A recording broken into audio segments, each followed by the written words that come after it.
যাইতে হঠাৎ করে তৃষ্ণার্ত হয়ে গেলেন। বাবাজিরা 10টা মিনিট সময় আমাকে দেন, তারপরে মোনাজাত দিয়ে দিচ্ছি ইনশাআল্লাহ।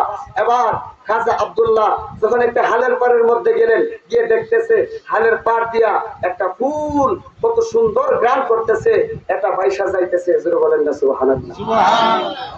একবার দেখা দাও যদি স্বপ্নে রাতের বেলা, হাসি মুখে পরাব তোমায় হাজার ফুলের মালা।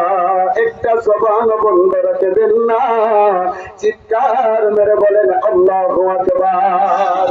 বাবাজিরা আমার, আমি ভূমিকাতে আর একটা সেকেন্ড সময় নষ্ট করতেছি না রে বাবাজিরা আমার। যে এই বাবাজিরা নবীজিরে আমাদের মতন বলেন, এই যে মিলাদুন নবী আসলে আপনারা বলেন এটা করা যাবে না। এ বাবা, জন্ম না হইলে কি মরণ হইতো নি? আমার নবী পাক ফুলের শুরুতে জান্নাতের ভিতরে আমার আল্লাহ ডাক দিয়া বলে, জিবরাইল তুমি একটা কাজ করো, জান্নাতের ভিতরে যাও। হযরতে জিবরাইল আলাইহিস সালাম জান্নাতের ভিতরে গেলেন, গিয়ে দেখতেছে আমার নবী পাকের ওই নূরানি ফুল মুবারক একটা পেয়ালার মধ্যে রাইখা রাখছে রে।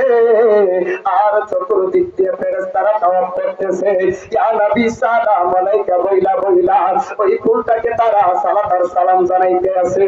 ওই আমি হইতাম যদি মদিনার মাটি,